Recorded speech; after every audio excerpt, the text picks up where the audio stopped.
Hello student, आज का topic है लॉ ऑफ डिमांड। ये लॉ ऑफ डिमांड क्या है? ये लॉ ऑफ डिमांड कैसे ऑपरेट होता है कंज्यूमर द्वारा, कंज्यूमर के बिहेवियर को बताता है। कंज्यूमर का जो डिमांड है, जो परचेसिंग पावर है, उसके बारे में बात करता है। हम लोग स्टार्ट करेंगे इंट्रोडक्शन से। The law of demand was introduce by the professor doctor Alfred Marshall in his book principle of economics which was publish in 1890।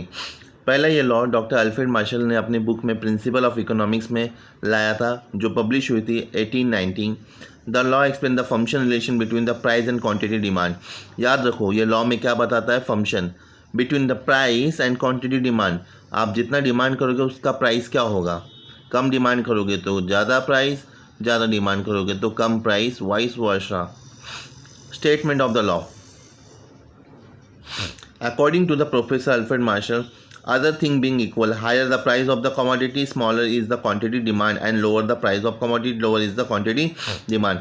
Alfred Marshall के हिसाब से अगर आपका प्राइस हायर रहेगा तो आपका क्वांटिटी डिमांड क्या रहेगा? लोअर रहेगा। और अगर प्राइस लोअर रहेगा तो आपका क्वांटिटी डिमांड क्या रहेगा? हायर रहेगा।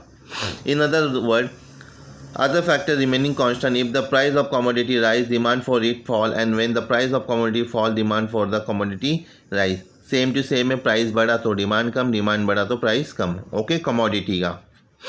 दस there are the inverse relationship between the price and quantity demand. यहाँ पे इनवर्स रिलेशन होता है प्राइस एंड डिमांड का, क्वांटिटी डिमांड एंड प्राइस का। Okay, symbolically the function relation between the demand and price is express D demand, P for price. Okay, X for commodity, F for function, PX मतलब price of commodity. ये था हमारा introduction. अब इसके कुछ assumption है। Assumption means होता है अनुमान, मीन्स जिसमें लॉ एप्लीकेबल है। अगर आपको देखना है आपका डिमांड ज़्यादा है क्या कम है, तो आपको कुछ पॉइंट देखने पड़ेंगे। जैसा constant level of income, constant. If the law of demand is to find true operate, the consumer income should be remain constant. If there is rise in income, people may demand more at given price. Okay, आपका income constant होना चाहिए।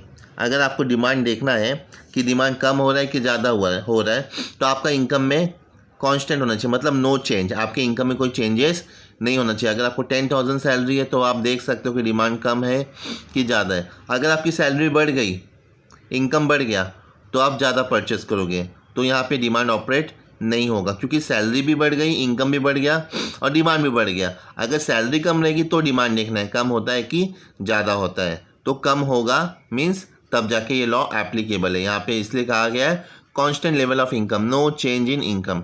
Second, no change in size of population. It is assume that the size of population remain unchanged. Any change in the size and the composition of population of country affect the total demand for the product.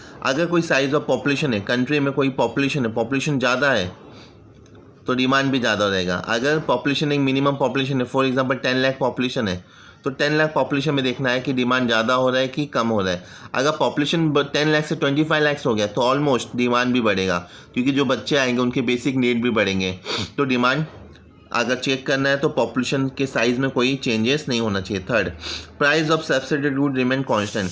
जो price है substitute goods का जो price है वो भी changes नहीं होना चाहिए।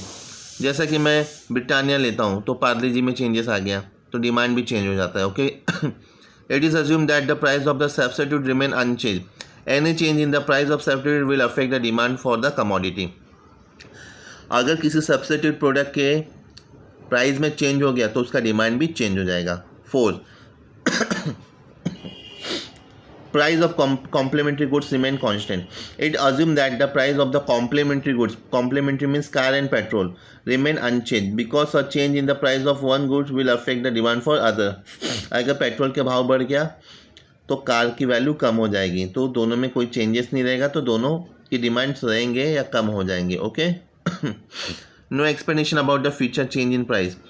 यहाँ पे कोई एक्सपेक्टेशन नहीं होना चाहिए कि भविष्य में किसी कमोडिटी का भाव कम होगा। It is assume that the consumer do not expect any further change in the price in the near future. If consumer expect a rise in the price in future, they may demand more in the present even at the existing price. तो अगर उनको लगता है कि किसी commodity का price भविष्य में बढ़ जाएगा तो वो अभी से ही ज़्यादा से ज़्यादा परचेस करके लेते हैं। अगर नहीं बढ़ता है तो आगे भविष्य में मालूम पड़ता है कि डिमांड कम हो रहा है कि ज़्यादा हो रहा है। हमको यहाँ पे सिर्फ चेक करना है कि डिमांड कब कम होता है कब ज़्यादा होता है। अगर कोई चेंजेस नहीं होगा तो डिमांड चेक कर सकते हैं, अगर कोई चेंजेस होगा तो ऑलमोस्ट डिमांड बढ़ जाएगा या कम हो जाएगा। No change in a taste, habit, preference and fashion. किसी किसी का फैशन होता है, किसी किसी का हैबिट होता है, प्रेफरेंस होता है, प्राथमिकता होता है, टेस्ट होता है। किसी किसी कोई मैगी खाता तो मैगी खाएगा, बाबा रामदेव का आटा नूडल्स नहीं खाएगा, क्योंकि उसका वो क्या है, टेस्ट है, हैबिट है। It assume that the consumer taste, habit and preference, fashion etcetera should remain unchange.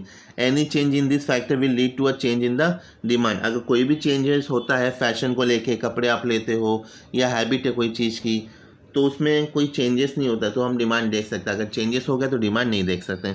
No change in a taxation policy. Taxation policy of government has great impact on demand for various goods and service. बहुत सारे government की policy है जो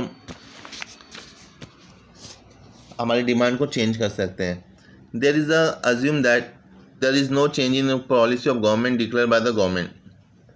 अगर government ने tax बढ़ा दिया तो जिनका इनकम आता है उनको फिर इनकम टैक्स ज़्यादा देना पड़ेगा, तो उनके पास सैलरी कम आएगी, तो उनका डिमांड कम हो जाएगा। तो इसलिए गवर्नमेंट को भी टैक्स पॉलिसी में कोई बदलाव करना नहीं चाहिए, जिससे हम लोग ये जान सके। ओके, यहाँ पे डिमांड शेड्यूल देख सकते हो आप। Price of commodity and quantity demand. अगर प्राइस 50 है तो एक डिमांड, प्राइस 40 है तो दो, 33, 24